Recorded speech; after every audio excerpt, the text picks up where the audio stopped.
Welcome friends, welcome to your channel.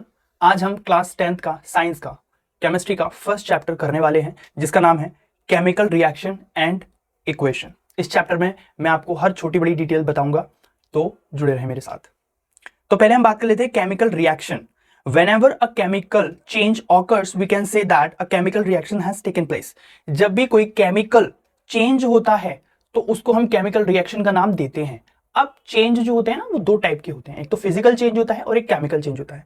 अब ये physical change कैसे होता है? जैसे कि किसी पेपर का फटना, ठीक है, किसी पेपर का फटना या टेयरिंग ऑफ पेपर, जिसमें अगर कोई पेपर फटे तो उसमें कोई नई प्रॉपर्टी ऐड नहीं हुई है, मतलब पेपर बस दो भागों में टूटा है, तो इसमें हम कहेंगे कि ये एक फिजिकल चेंज है।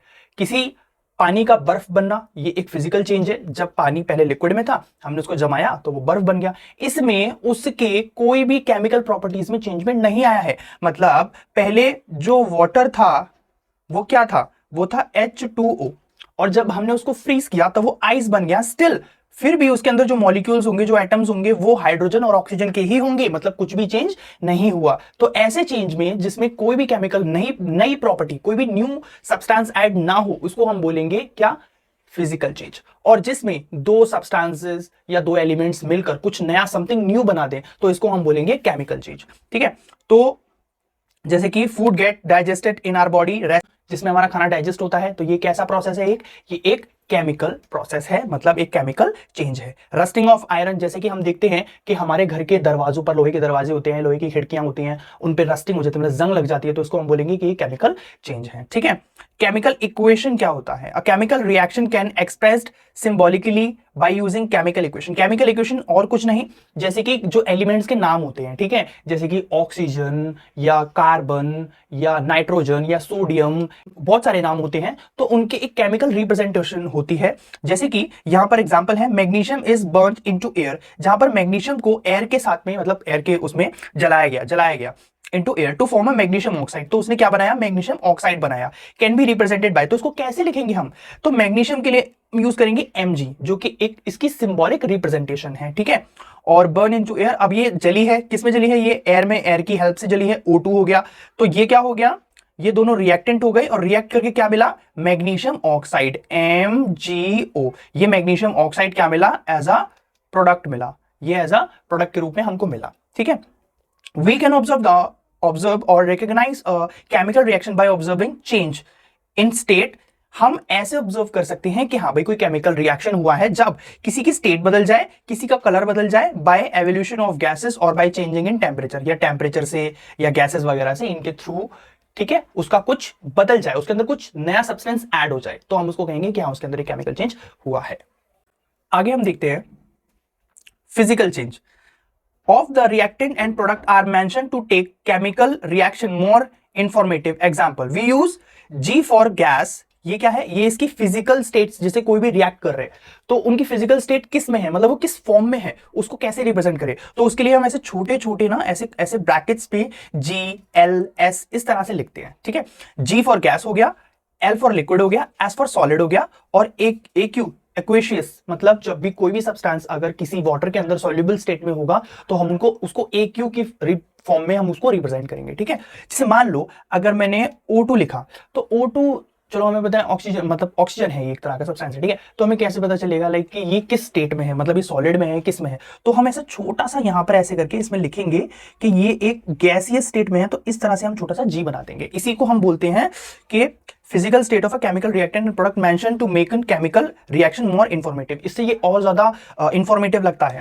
ओके, तो अब हम आ जाते हैं balancing equation. We balance the chemical equation so that number of atoms of each elements involved in the reactions remain same at the reactant and product side. मतलब सेम नंबर ऑफ एटम्स जो हमारे reactant side में है, वही same number of atoms हमारे product side में भी होनी चाहिए, according to the law of conservation of mass. ठीक है, तो यहां पर हमें दे रखा है आयरन जो कि वाटर के साथ रिएक्ट करा है। इस रिएक्शन को मतलब ऐसे करके हम लिखेंगे।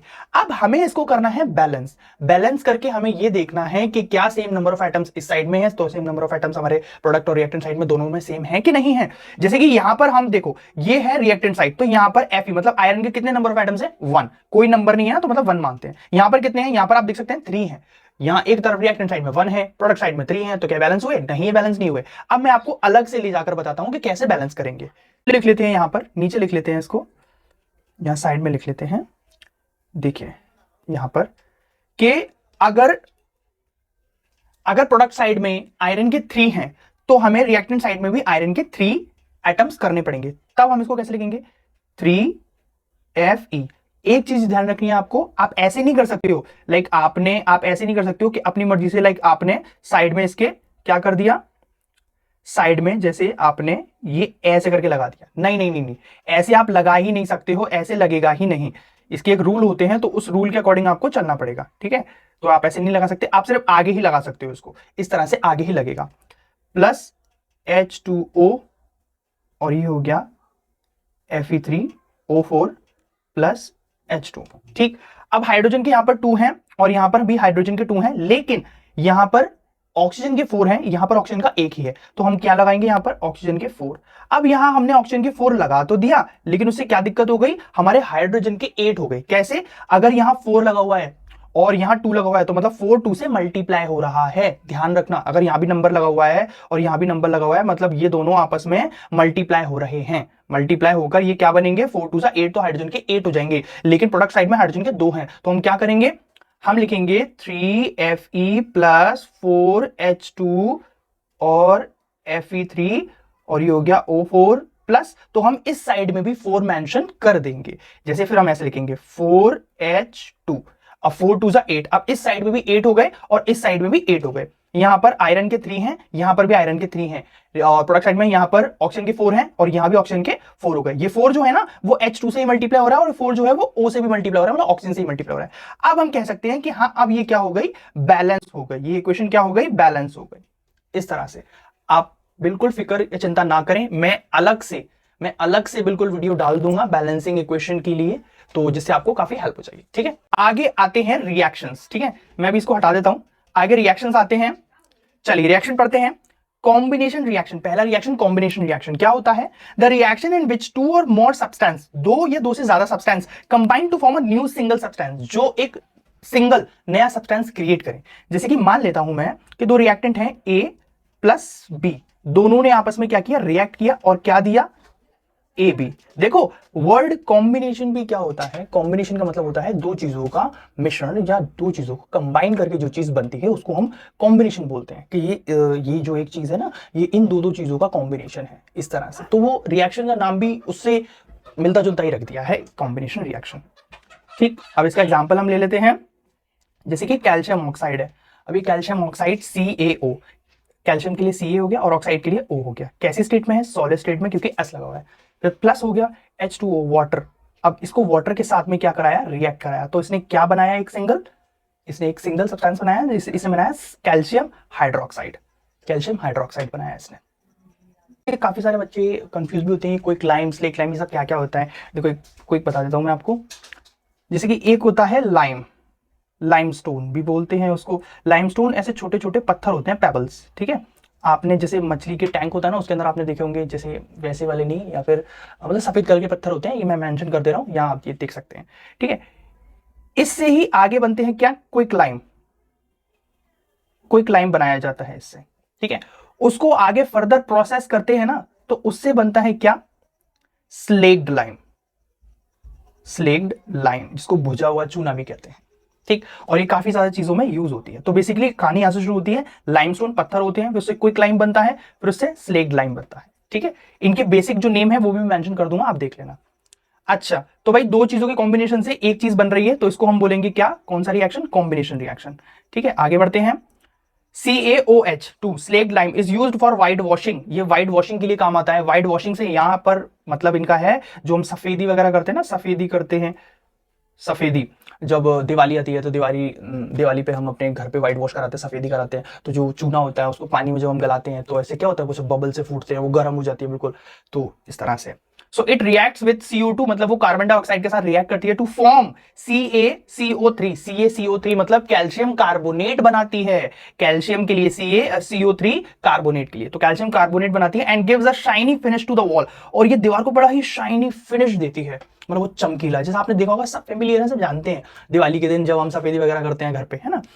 ओके, सो रिएक्शन मैंने आपको बता दिया। अच्छा, इसके बाद burning of coal, burning of coal मतलब किसी भी कोल को, किसी भी कोयले को जलाना। सो कार्बन हो गया यहाँ पर, कोल का एग्जांपल क्या हो गया, कोयला क्या होता है, कार्बन होता है। तो कार्बन को जो हमने जलाया तो ऑक्सीजन की कांटेक्ट में आके O2 के साथ उसने रिएक्ट करा और उसने क्या बनाया, उसने बनाया कार्बन डाइऑक्साइड, और उसने बाय प्रोडक्ट के रूप में क्या दिया, हीट प्लस लाइट दी। ठीक, फॉर्मेशन ऑफ वाटर, पानी का बनना, ये सब क्या है, ये कॉम्बिनेशन रिएक्शन के सब सारे एग्जांपल्स हैं। जैसे कि H2 क्या है, हमारा गैसीय स्टेट है। क्लोज करके दिखाता हूं, H2 क्या है, हमारा गैसीय स्टेट है, जिसने किसके साथ रिएक्ट किया, उसने O2 के साथ, ऑक्सीजन के साथ रिएक्ट किया। अब हाइड्रोजन जो ऑक्सीजन के साथ रिएक्ट करेगा तो क्या बनेगा, H2O मतलब क्या होता है, सबको पता है भाई, वाटर होता है। ठीक है, ये हो गया वाटर ड्रॉपलेट्स, वाटर। ठीक है, इसके बाद एक्सोथर्मिक रिएक्शन, देखिए बड़ा ही इजी है। जब भी reaction in which heat is released along with the formation of products, product के फॉर्मेशन में जब भी उस प्रोसेस के अंदर जब भी हीट रिलीज हो, जैसे मान लो मैं कोई भी काम कर रहा हूं, ठीक है, कोई भी रिएक्शन में कर रहा हूं दो केमिकल्स के बीच में या किसी भी, अगर उसके अंदर से हीट निकल रही है तो मतलब ये कैसा प्रोसेस हो गया, ये एक एक्सोथर्मिक प्रोसेस हो गया। जब मैं ये प्रोसेस परफॉर्म कर रहा हूं तो उसके साथ में मुझे हीट भी मिल रही है बाय प्रोडक्ट के रूप में, तो इसी को हम एक्सोथर्मिक रिएक्शन बोलते हैं। जैसे कि ये एक एग्जांपल बता दिया है, और ये कार्बन डाइऑक्साइड और ये हो गया वाटर। ठीक, ये एग्जांपल दे दिया है इसका एक्सोथर्मिक रिएक्शन का। अब respiration is also exothermic reaction. इसमें क्या होता है, रेस्पिरेशन जब हम सांस वगैरह लेते हैं तो ये क्या होता है, एक एक्सोथर्मिक रिएक्शन होता है। Decomposition of vegetables matter in composed, जैसे कि कंपोज होता है ना, खाद वगैरह बनती है, तो वेजिटेबल्स का मतलब सब्जी वगैरह का डिकम्पोजिशन, उनका सड़ना है ना, उनका बेकार होना, ये सब हो गया। अब डिकम्पोजिशन से ही आ गया डिकम्पोजिशन रिएक्शन। अभी हम कौन सा पढ़ रहे थे, कॉम्बिनेशन रिएक्शन। अब आ जाता है decomposition reaction. The reaction in which a single substance decomposes to give two or more substance, decomposition reactions can be 3 types. ये 3 टाइप के हो सकते हैं decomposition reaction, जिसमें आपका पहला होता है thermal decomposition। इसके बाद पहले ये पढ़ लेते हैं, when a decomposition reaction is carried out by the heating, जब ये हीट के द्वारा चलता है तो इसको हम thermal decomposition कहते हैं, thermal decomposition। अब ये थर्मल डिकम्पोजिशन कैसे होता है, when a decomposition reacts is carried out by heating, जैसे गर्मी को या किसी जलने वाली जैसे के थ्रू जब ये होता है, तो जैसे कि फेरियस सल्फेट एक ग्रीन कलर का होता है, जब इसको हम हीट करते हैं मतलब गर्म करते हैं, कैसे, थर्मल डिकम्पोजिशन, तो ये 2 भागों में टूटता है, 2 भागों में 3 भागों में टूटता है, 1 2 और ये 3। कैसे, फेरिक ऑक्साइड हो गया, ठीक है, सल्फर डाइऑक्साइड हो गया और ये सल्फर ट्राइऑक्साइड हो गया, ऐसे करके 3 भागों में ये टूट रहा है। कौन से प्रोसेस से, थर्मल डिकम्पोजिशन। डिकम्पोजिशन में एक सिंपल भाषा में बताऊं तो कॉम्बिनेशन क्या होता है, 2 चीजों को मिलकर एक बनना, और डिकम्पोजिशन क्या होता है, एक चीज का टूट के 2 या 2 से ज्यादा भागों में बट जाना, इसको बोलते हैं डिकम्पोजिशन। मतलब कॉम्बिनेशन का उल्टा होता है डिकम्पोजिशन, सिंपल। आगे देख लेते हैं, CaCO3 मतलब कैल्शियम कार्बोनेट, जब हम इसको गर्म करते हैं तो हमें क्या देता है, ये हमें देता है कैल्शियम ऑक्साइड प्लस CO2 मतलब कार्बन डाइऑक्साइड। तो ये ऐसे 2 भागों में टूट गया, मतलब A B एक थे, मतलब ऐसे मान लेते हैं ये है, ये था AB। अब हमने इसको हीट किया या कुछ भी किया है ना, तो ये 2 भागों में टूट गया, और 2 भागों में टूट के ये A अलग और B अलग हो गया, तो इसको हम बोलेंगे डिकम्पोजिशन, सिंपल। ऐसे ही ये हो गए, ये हो गए, ये हो गए, ये सब एग्जांपल हो गए इसके, ठीक है। आगे electrolytic decomposition, when a decomposition reaction is carried out by the electric current. पहले क्या था, पहले हीट था, अब है करंट। जब हम करंट के थ्रू उसको पास करवाते हैं तब ये इलेक्ट्रोलाइटिक डिकम्पोजिशन कहलाता है, ठीक है। जैसे कि यहां पर हमने एक छोटा सा मॉडल ले लिया, एक बिकर ले लिया, बिकर के अंदर ये एक ऑक्सीजन हो गया, ये हाइड्रोजन के हो गए, इसमें पानी भर दिया, प्लास्टिक का मग है, ये हाइड्रोजन ऑक्सीजन हो गया, वाटर भर दिया, इसमें कैथोड हो गया और एनोड हो गया। एनोड कैसा हो गया, ये स्विचेस होते हैं ना प्लस और माइनस वाले, ये वाले हो गए, ये स्विच हो गया और ये बैटरी लगा दी। अब इसके थ्रू हम क्या करंट पास करवाने, तो करंट पास करने से क्या हो रहा है, देखो ये इक्वेशन ये ऐसे करके आ गया, ये एग्जांपल इधर H2O इलेक्ट्रिक करंट। जब भी कोई भी रिएक्शन अगर आप करते हो तो वो एरो में इस तरह से आप दिखाओगे, अगर आप हीट कर रहे हो तो आप ऐसे लिखोगे, अगर आप करंट कर रहे हो तो आप फिर करंट लिखोगे, कोई सा भी करंट होगा, इलेक्ट्रिक करंट होगा, कोई सा भी करंट होगा, तो आप इसको ऐसे करके लिखेंगे, ठीक है। ये जरूरी होता है, ये सारी चीजें छोटी छोटी पॉइंट्स होते हैं, जरूरी होते हैं। तो इलेक्ट्रिक करंट जब हमने पास किया तो भाई 2 भागों में टूट गया। कौन से 2 भागों में, एक तो इसने हाइड्रोजन गैस दी और दूसरी इसने ऑक्सीजन गैस दी थी, 2 भागों में टूट गया, क्या, वाटर टूटा 2 भागों में, ठीक है। इसने हाइड्रोजन गैस दी और ऑक्सीजन गैस दी थी। इसके बाद तीसरा आता है फोटोलिटिक डिकम्पोजिशन। ये कौन सा होता है, when a decomposition reaction is carried out by light. अब ये लाइट से होगा, ठीक है। लाइट कौन सी भाई, सनलाइट हो गया। जैसे कि सिल्वर क्लोराइड, सिल्वर क्लोराइड को जब हमने धूप दी, ठीक है, ये क्या है, सनलाइट, यहां पर क्या था, यहां पर थी हमारा इलेक्ट्रिक करंट, यहां पर क्या है, सनलाइट। जब हमने इसको सनलाइट दी तो ये किस में बदल गया, ये बन गया सॉलिड, सिल्वर सॉलिड और गैसियस क्लोराइड में, ठीक है, ये क्लोरीन बोल लो, उसमें ये बट गया, दो भागों में बट गया, मतलब एक सिंगल प्रोडक्ट था, मतलब एक रिएक्टेंट था और जो टूट के दो भागों में बट गया, तो ये डिकम्पोजिशन का तीसरा वाला था, ठीक है, तीसरा वाला टाइप। सो दिस वाज 3 सब रिएक्शंस ऑफ डिकम्पोजिशन। इसके बाद सिल्वर ब्रोमाइड बिहेव सिमिलरली, जिसमें सिल्वर ब्रोमाइड भी सेम ऐसे ही रिएक्ट करता है। सिल्वर ब्रोमाइड को जब हम सनलाइट दिखाएंगे तो एक तो वो सिल्वर में सॉलिड में और एक ब्रोमाइड जो एक गैसीय स्टेट में बदल जाएगा, ठीक है। अब ये एक छोटी सी चीज है, the above two reactions are used in the black and white photography, ये ब्लैक और व्हाइट फोटोग्राफी के अंदर यूज होता है। अब यानी कैसे होता है वो आगे बढ़ते हैं। एंडोथर्मिक, अब हमने क्या पढ़ा था अभी, एक्सोथर्मिक, जिसके अंदर हीट रिलीज हो रही थी, मतलब हीट निकल रही थी, जा रही थी। अब आता है एंडोथर्मिक, अब इसके अंदर हीट आ रही है, अब्सॉर्ब हो रही है, ठीक है, ठीक है। जैसे मतलब मान लो जैसे मैं एक एलिमेंट हूं, ठीक है, तो मेरे अंदर से हीट अगर निकल रही है तो मैं कहूंगा कि हीट क्या हो रही है, एक्सोथर्मिक रिएक्शन, एक्सोथर्मिक। अगर मेरे अंदर हीट आ रही है तो मैं क्या कहूंगा, एंडोथर्मिक बोला, मेरे अंदर हीट आ रही है, ठीक है। So the reaction in which requires energy is in the form of heat, जिसमें रिक्वायर एनर्जी मतलब जरूरत की एनर्जी किसकी फॉर्म में होगी, हीट की फॉर्म में, लाइट और electricity are called endothermic reaction. तो ये एक एंडोथर्मिक रिएक्शन होगा, ठीक है। जैसे कि ये वाला एग्जांपल ले लो, ये दो एग्जांपल हैं जिसने दोनों में रिएक्ट करके और ये दोनों एज अ प्रोडक्ट हमको दे दिए, ठीक है, ये एंडोथर्मिक रिएक्शन हो गया। इसके बाद आता है डिस्प्लेसमेंट रिएक्शन। डिस्प्लेसमेंट क्या होता है, डिस्प्लेसमेंट बेसिकली जैसे कि एक पावरफुल और एक वीक एलिमेंट जो होंगे उनके बीच की लड़ाई है। जैसे कि मान लो कि A प्लस बी और इसके साथ में कर देता हूं C, ठीक है। अब ये दोनों रिएक्ट कर रहे हैं, ठीक है, रिएक्ट कर रहे हैं। तो देखो अगर A बी से ज्यादा पावरफुल होगा, जैसे कि A इट्स बिगर देन और मोर पावरफुल सब्सटेंस है या एलिमेंट है किससे, B से, तो वो क्या करेगा, वो B को C से हटा देगा और B की जगह ले लेगा। फिर ये कैसे हो जाएगा, ये हो जाएगा A C और प्लस और B को ये अलग कर देगा। मतलब जैसे कोई ताकतवर व्यक्ति होता है ना, कोई ताकतवर, जैसे दो वीक लोग हैं, ठीक है, जिसमें से एक ज्यादा वीक है और एक कम वीक है, तो ताकतवर व्यक्ति जाएगा जो वीक वाले को उठा के फेंक देगा, अलग कर देगा, और जो साथ वाला था उसके साथ बॉन्ड बना लेगा, मतलब उसके साथ कनेक्शन बना लेगा, ठीक है। तो ये एक एक ऐसी रिप्रेजेंटेशन, एक ऐसा एग्जांपल आप समझ सकते हो, ठीक है। तो इसके अंदर एग्जांपल दिए हुए हैं यहाँ पर आपको, कॉपर सल्फेट जो है, कॉपर सल्फेट भागों में टूटा। तो अब इसके अंदर देखो हमको क्या देखने को मिलता है कि इसके अंदर जब रिएक्शन हुआ तो कॉपर सल्फेट दो भागों में टूटा, तो उसने किसके साथ में बॉन्ड बनाया, तो सल्फेट ने आयरन के साथ में बॉन्ड बनाया और कॉपर को अलग कर दिया, ठीक है। सल्फेट ने आयरन के साथ में बॉन्ड बनाया और कॉपर को अलग कर दिया, क्योंकि क्या था, कॉपर जो आयरन था वो कॉपर से ज्यादा हाईली रिएक्टिव था, दैट इज व्हाई वो सल्फेट के साथ में बॉन्ड उसने बना लिया और उसको अलग कर दिया, ठीक है। ये एग्जाम्पल है, टेस्ट ट्यूब थ्रेड है, ये डाल दिया इसके अंदर, कॉपर सल्फेट सॉल्यूशन है, आयरन नेल्स है, मतलब कील है जो ऐसे करके लोहे की कील है वो इसके अंदर डाल दिया, और इस तरह से पूरा ये प्रोसेस हो रहा है। द कील बिकम्स ब्राउनिश, ये कील जो है वो ब्राउनिश कलर की हो जाएंगी, मतलब ब्राउन कलर की हो जाएंगी in colour, and the blue colour of copper sulphate solution fade, और जो कॉपर सल्फेट का जो कलर है, ब्लू कलर है कॉपर सल्फेट का, वो सॉल्यूशन फेड हो जाएगा, मतलब धुंधला हो जाएगा, तो जिससे हमें पता चल जाएगा हाँ भाई ये एक मतलब ये रिएक्शन इस तरह से अपनी जगह ले रहा है।